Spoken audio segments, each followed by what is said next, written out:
Mais uma vez, bom dia a todos, na paz do Senhor Jesus Cristo. Vamos abrir nossas Bíblias no livro do Êxodo, capítulo 2. Feliz Dia das Mães. Como é bom termos a nossa mãe, com certeza depois do Deus Altíssimo, quem mais nos ama aqui na terra são as nossas mamães.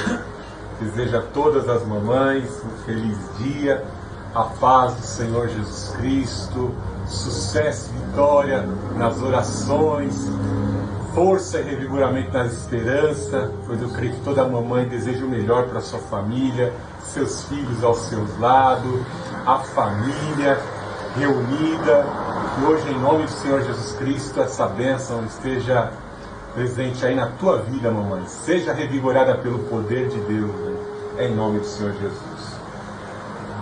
Livro do Êxodo, capítulo 2. Vamos ler 10 versículos. Um homem da linhagem de Levi casou-se com uma descendente de Levi. A mulher engravidou e deu à luz um filho. Vendo que era bonito, escondeu durante 3 meses. Não podendo, porém, escondê-lo por mais tempo, pegou um cesto de junco e revestiu-o de betume e piche. Então, pondo nele o menino, colocou-o entre os juncos à margem do rio. E a irmã do menino ficou de longe para ver o que lhe aconteceria. A filha do faraó desceu para banhar-se no rio. Enquanto isso, suas criadas passeavam à beira do rio. Vendo o cesto no meio dos juncos, mandou uma criada buscá-lo. Ao abrir o cesto, viu a criança que estava chorando e teve compaixão dela e disse: "Este é um dos filhos dos hebreus." Então a irmã do menino perguntou à filha de Faraó: "Queres que eu vá chamar uma ama dentre as hebreias para que crie esse menino para ti?" A filha do Faraó lhe respondeu: "Vai." A moça foi e chamou a mãe do menino. A filha do Faraó lhe disse: "Leva este menino e cria-o para mim, eu te pagarei." E a mulher levou o menino e o criou. Quando o menino já era grande, ela o levou à filha do Faraó, que o adotou e lhe deu o nome de Moisés, dizendo: "Porque o tirei das águas." Deus Altíssimo, Deus de amor, Deus de poder, nós te louvamos nesta manhã por esta palavra. Nós vemos o teu plano de salvação em meio à crise. Nós vemos, Senhor Jesus Cristo, o teu plano de redenção. Como o Senhor cuida e guarda, meu Deus, em ambientes perigosos, onde muitas vezes o teu povo corre risco de vida. Senhor Jesus Cristo, correndo o risco de morte, Senhor Jesus Cristo, tu envias a tua salvação e tu constróis o teu plano. Tu sempre serás o nosso Salvador, o nosso Redentor. Tu és aquele, meu Deus, que intervém para nos livrar. Em nome do Senhor Jesus Cristo, fala aos nossos corações. Fala, Senhor Jesus Cristo, poderosamente. Visita, Senhor Jesus Cristo, todas as mães, todos os pais de famílias, todos os chefes de família, que sejam visitados pelo poder desta palavra, em nome do Senhor Jesus Cristo. Revigora nossas forças e esperanças, meu Deus, pois sabemos que tu tens um plano de salvação em meio à intensa perseguição, em meio à escravidão, em meio aos problemas. O Senhor tem um plano de salvação. Por isso, nesta manhã, Senhor Jesus Cristo, eu quero ser aquele que proclama a tua salvação. Por isso, usa a minha vida e os meus sentidos para pregar esta palavra. Eu te peço, Pai, em nome do Senhor Jesus, afasta todo mal pelo fogo do Espírito Santo, em nome do Senhor Jesus. Use a minha vida, use os meus sentidos para a honra e glória do Senhor Jesus Cristo. E assim exaltamos ao Pai, exaltamos ao Filho, exaltamos ao Santo Espírito. Amém. Tuas esperanças já foram por águas abaixo? É difícil nós elaborarmos estratégias quando olhamos para a nossa dimensão da nossa força, dimensão da nossa capacidade, mensuramos as nossas fraquezas e observamos o tamanho do inimigo, é muito difícil encontrarmos soluções para nos desvencilharmos do problema. Em especial, eu fiz questão de, nesta manhã, nesse Dia das Mães, trazer uma mensagem especial para as mamães, para as chefes de família, e que, de certa forma, vai servir para toda a Igreja de Cristo, pois Joquebede, a mãe de Moisés, ela tipifica uma das noivas de Cristo, pois no momento em que havia algo tenebroso, um grande decreto determinado por Faraó para matar todos os meninos na terra do Egito, essa mulher encontrou a solução e o Deus Altíssimo deu aval a este plano e assim construiu um grande projeto de salvação. Um dos impérios mais pagãos da história, o Egito, com sua diversidade de deuses, de demônios, ali naquele reino pagão, o nosso Deus ali protegeu o futuro Redentor de Israel, Moisés, para libertar, para emancipar o povo hebreu de um cativeiro, cumprindo impecavelmente as Escrituras.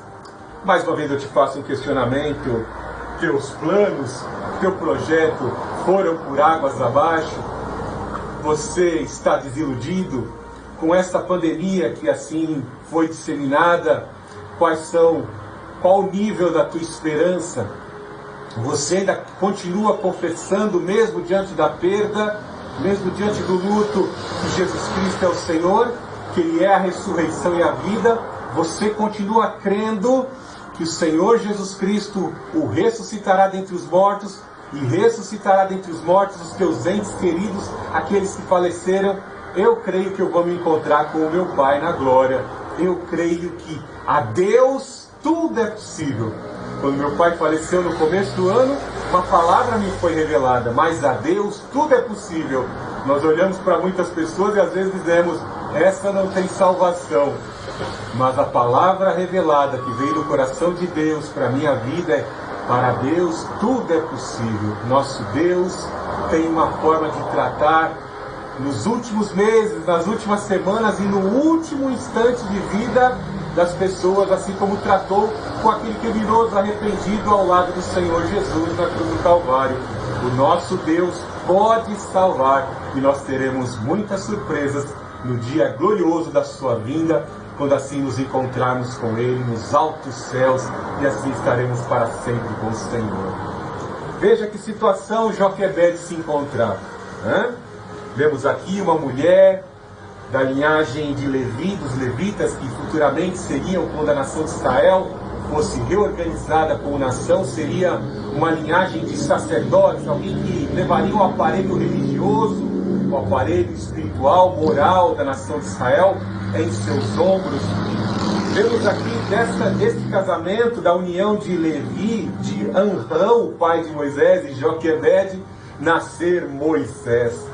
Algo de interessante é nós observarmos a terrível situação, a terrível conjectura que envolvia os personagens dessa história. Vemos que José foi um grande herói, pois por todo o seu sofrimento, por todas as suas experiências, ele, como um grande cientista contábil, um grande economista, foi usado por Deus no tempo certo para se estabelecer como o segundo homem mais importante da terra do Egito, para administrar toda a fazenda do Egito e assim promover um plano de salvação, tanto para a nação de Israel, que envolveria o projeto de salvação de Deus, como também para tornar o Egito uma grande potência econômica numa época de crise. E vemos que quando quando Jacó vem, né, com seus filhos para Jacó vem com seus filhos para ver José, que há tanto tempo ele não via, pois ele foi enganado pelos irmãos. Vemos que José favoreceu, por aval do faraó, o melhor da terra do Egito para os patriarcas, para os seus irmãos, ali na chamada terra de Gósen. Enquanto o Senhor dava aval para que se estabelecesse a peste e a fome sobre a terra de Canaã, sobre os pagãos Canaã, ali na prosperidade do Egito, sobre a tutela ali de José, até os patriarcas se estabeleceram na terra mais próspera do Egito, que era a terra de Gósen. Ali eles puderam dar cumprimento a uma profecia que está lá em Gênesis capítulo 45 ou 47 e a Gênesis 15. O Senhor revelou a Abraão que os teus descendentes se multiplicariam como as estrelas do céu, que eles haveriam se multiplicar como os grãos de areia da praia, seriam incontáveis, se multiplicariam. E ele também revelou, o Deus Altíssimo revelou a Abraão que eles haveriam de passar 400 anos numa terra estrangeira, e chegava em partes o cumprimento desta profecia. E eles começaram a se multiplicar, cresciam com saúde, em estatura e em quantidade, ali no centro da capital do Egito, na terra mais próspera, ao ponto de, quando os reis Iquisos perderam a batalha para os etíopes, quando entrou uma linhagem de faraós dos etíopes, que são descendentes de Cã, né? Nós vemos que mudou a situação do povo hebreu. De viver do melhor da terra, agora eles passariam a ser oprimidos, pois estes faraós etíopes que venceram os Iquisos não reconheceram aquilo que José havia feito na fazenda da terra do Egito, para a prosperidade econômica do Egito. E aí começou a impor uma terrível escravidão, uma terrível opressão aos filhos de Deus ali na terra do Egito. Eles pensaram, veja como os hebreus se multiplicam, eles são fortes, os homens crescem em estatura, eles têm muita saúde e eles estão próximos à capital. Se eles se organizaram com os outros escravos que nós dominamos aqui, eles poderão promover uma rebelião e tomar o trono do Egito. É melhor nós agirmos com astúcia antes que isso aconteça. Vamos escravizá-los. Veja no verso 10, no verso 9, e disse ao seu povo, o povo de Israel é mais numeroso e mais forte do que nós. Vamos agir com astúcia para que não se multiplique e aconteça que em caso de guerra una-se aos nossos inimigos e lute contra nós e vá embora desta terra. Por isso colocaram feitores sobre eles para oprimi-los com trabalhos forçados. Assim, os israelitas construíram para Faraó as cidades armazém de Pitom e Ramsés. Vejam que os trabalhos urbanísticos que existiam no Egito Antigo foram assim produzidos por mão de obra escrava dos hebreus que estavam ali instalados. Mesmo com terrível escravidão, pois a vida de um escravo que trabalha sem remuneração é muito pequeno. Trabalho escravo sem remuneração por diversas horas do dia leva a uma morte precoce, a uma morte mais cedo. Isso não foi suficiente para deter o crescimento do povo de Deus. Deus estava abençoando a madre, cumprindo a sua profecia de Gênesis 15 de forma impecável. O povo continuava se multiplicando, os homens crescendo em estatura e força. E aí eles aumentaram. Veja no verso 12. Todavia, quanto mais os egípcios oprimiam o povo de Israel, mais esse se multiplicava e se espalhava, de maneira que os egípcios ficaram com muito medo dos israelitas. No verso 13, por isso os egípcios escravizaram os israelitas com mais rigor, aumentaram a intensificação. Com certeza aumentaram a jornada de trabalho com o intuito de, assim, deter o crescimento quantitativo da nação de Israel. E assim, no verso 14, e assim lhes asseguravam a vida com serviços pesados, com barro e com tijolos e com todo tipo de trabalho no campo, enfim, com todo o serviço que eram forçados a fazer. Diante desse crescimento do povo, da nação de Israel, ali dos hebreus em terra egípcia, com certeza os conselheiros viram, os bebês fortes e saudáveis que nasciam. E aqui é algo muito importante, Veja que mesmo diante da escravidão, os casais e as famílias estavam obedecendo uma das ordenanças do Senhor, que era de encher, multiplicar, fazer filhos.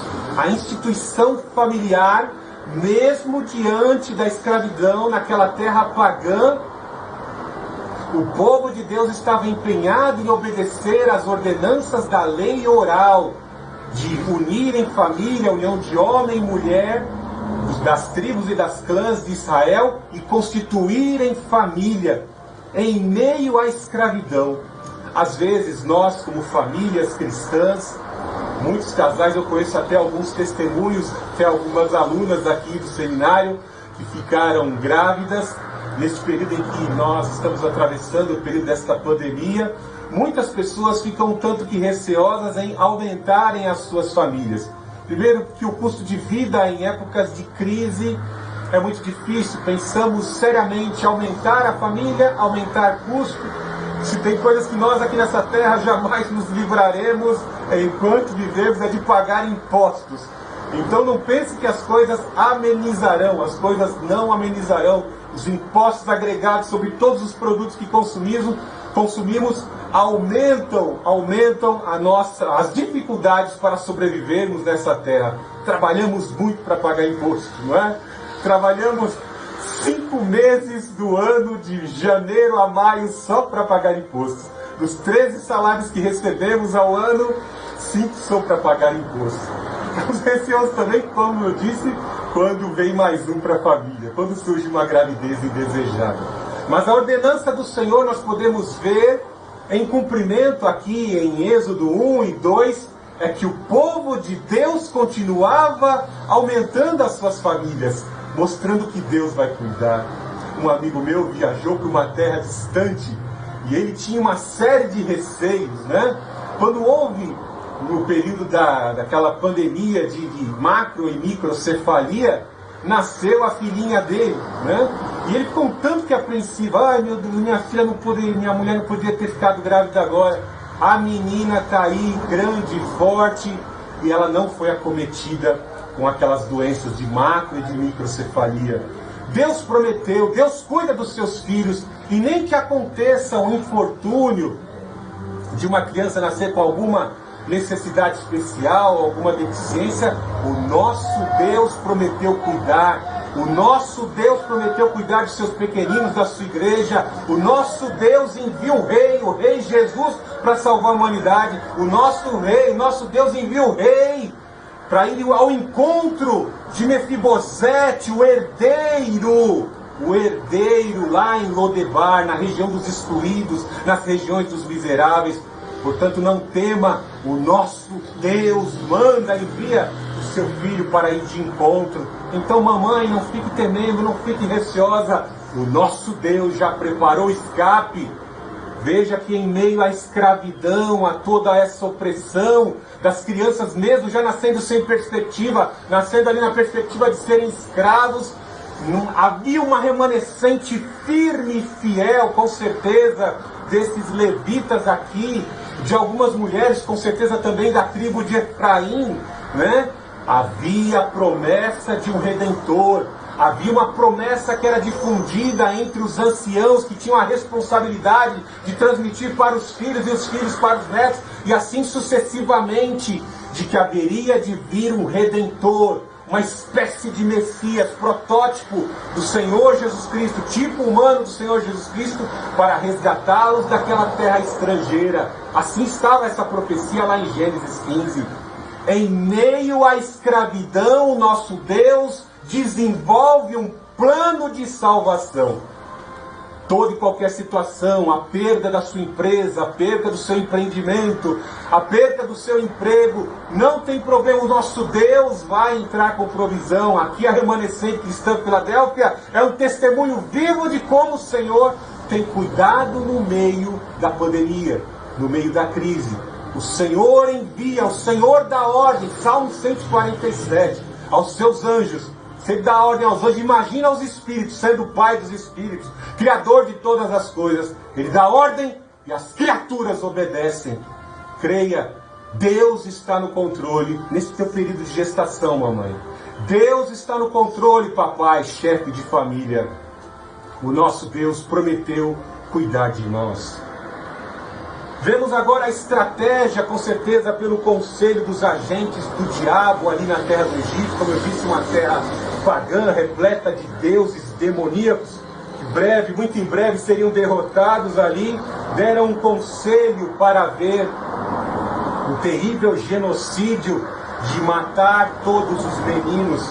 E para essa empreitada de asfixiar os meninos logo no nascimento, vemos as parteiras serem ali comissionadas, Sifra e Puá. O nome dessas mulheres não era um nome egípcio, com certeza eram talvez algumas anciãs, dentre as mais velhas dos hebreus ou de outros povos que haviam sido conquistados pelos egípcios. Mas uma coisa bem certa, com essa incumbência de asfixiar os bebezinhos do sexo masculino logo ao nascimento, essas mulheres não cumpriram essa ordem, viram a inconveniência, a grande atrocidade e o nível de condenação e de juízo que poderia vir sobre a vida delas, desferindo essa terrível maldade. Essas chefes de parteiras não cumpriram as ordenanças de Faraó. Veja aí no verso 16: quando ajudardes as hebreias no parto e as virdes sobre os assentos, se for menino, matai-o, mas se for menina, poderá viver.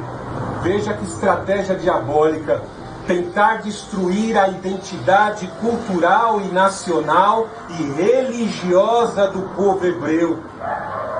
Veja como o diabo está trabalhando aqui, tentando destruir o plano de salvação de Deus. O diabo aqui está tentando utilizar a morte dos meninos e, de certa forma, fazer com que as mulheres, em grande quantidade, que ficariam vivas, se casassem tanto com os egípcios como os outros homens pagãos e escravos ali dominados por aquela região. A intenção do diabo aqui, por meio de Faraó, tentando usar as parteiras, é de destruir essa identidade. Muito cuidado, que a escravidão que vem muitas vezes pelo entretenimento, muito cuidado pela escravidão dos vícios, do pecado, tem a mesma intenção, destruir a sua identidade, destruir o vínculo que você tem de adoração com o teu Deus. A nossa cultura cristã nos leva a sermos adoradores em toda e qualquer circunstância. Se nós nos abstemos de cultuar a Deus para ficarmos ali sentados, reverentes, com um jogo de futebol ou com entretenimento qualquer na televisão, ou reverenciando e adorando qualquer tipo de ídolo, nós estamos sujeitos a morrermos na escravidão. Veja que situação difícil. O diabo usa essa aculturação forte contra a tua vida. O intuito é destruir a sua identidade. Lembre-se que o Senhor Jesus Cristo disse: meu reino não é deste mundo. Este reino que está sendo construído não vai permanecer. O Senhor Jesus Cristo já impôs o reino sobre as nossas vidas. É chegado a vós o reino dos céus. Breve ele virá, colocará todos os seus inimigos por escabelo, por estrato dos seus pés, e ele reinará para sempre. Por isso não se deixe vencer, não se deixe dominar. Lute contra a escravidão e contra os grilhões que o diabo tenta colocar em tua vida em determinadas situações. Parar de lutar num período como esse, deixar vencer pela desinformação, pela desorientação, pode levar a tua destruição. Vemos que as parteiras ali com certeza se organizaram e disseram: nós não vamos cumprir essa ordenança nem a determinação de Faraó, não vamos fazer isso. E o que o nosso Deus fez por essas parteiras? Veja como Deus age sobre a vida daqueles que não querem compartilhar com as determinações de um sistema corrompido. Pedro disse: convém mais obedecer a Deus do que os reinos pagãos desta terra. Mais importa a Deus do que a cultura desta terra. Ainda que morramos, nosso reino não é aqui. Nosso reino está prestes a ser estabelecido efetivamente na vinda gloriosa do Senhor Jesus. No verso 21 diz que essas parteiras, Deus permitiu que elas constituíssem famílias e também se multiplicassem, prosperassem. Algo de maravilhoso, o galardão de Deus. Existem poucos nomes de mulheres na Bíblia, e essas heroínas aqui tiveram seus nomes eternizados, pelo alinhamento com a vontade de Deus, poupar a vida do povo de Deus. Sifra e Puá tiveram seus nomes eternizados. Bem assim como nós, da igreja de Filadélfia, seremos colunas eternas no reino eterno do Senhor Jesus Cristo, essas mulheres terão seu galardão no reino que será efetivamente implementado com a segunda vinda gloriosa do Senhor Jesus Cristo, destruindo todo o mal. Louvado seja o nome do Senhor Jesus Cristo. Veja que as parteiras não cumpriram essa missão. O faraó ficou muito revoltado. E aí ele parte para algo mais diabólico ainda. Se as parteiras não estavam cumprindo a missão, porque as hebreias eram mais espertas e quando as parteiras chegavam, elas já tinham tido os bebês, os meninos. Nós vemos que agora o faraó dá determina um grande sacrifício para o demônio ao qual ele adorava. Ele não somente adorava o Nilo como uma divindade que trazia prosperidade para todo o Egito. O Nilo era considerado a semente do deus Osíris, por isso que na primeira praga o Nilo se torna sangue e é derrotado por Javé, o Deus Altíssimo. Como eles adoravam e veneravam também a Leviatã, o Deus crocodilo. Existiam alligators gigantescos no rio Nilo, crocodilos enormes que eram cultuados, o Deus crocodilo. E ele prepara um mega sacrifício de meninos recém-nascidos a Leviatã.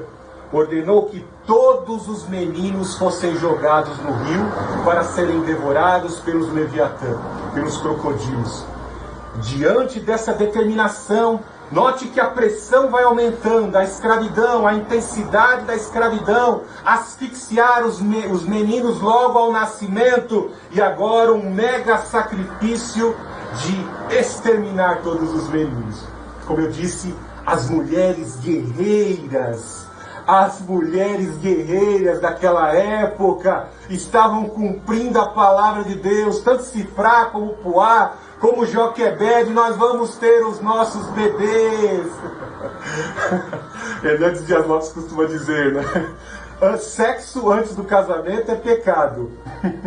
E no casamento não fazer sexo é pecado também. Elas continuavam fazendo filhos, ali aumentando as suas famílias. Joquebede teve seu filho no período exato em que houve a determinação de Faraó: jogue os meninos para o Leviatã, os crocodilos devoraram. E aí vemos a determinação dessa mulher. Como eu disse, em épocas de crise, muitas pessoas perdem a esperança, muitas pessoas largam o arado, deixam de fazer aquilo que estavam fazendo, os empreendimentos vão por água abaixo.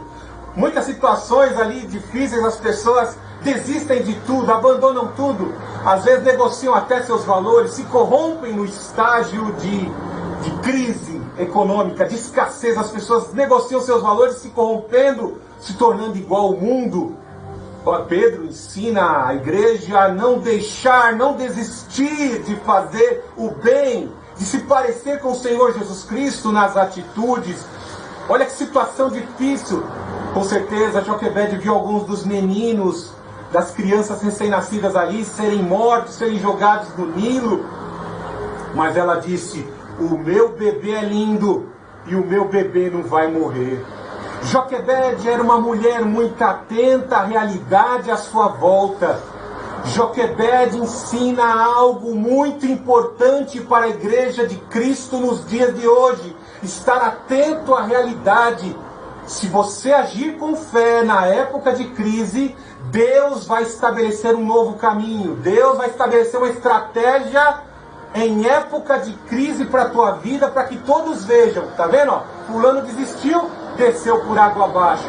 Mas Joquebede teve fé, confiou e o Senhor deu o livramento e exaltou. Ela prevaleceu em época de crise.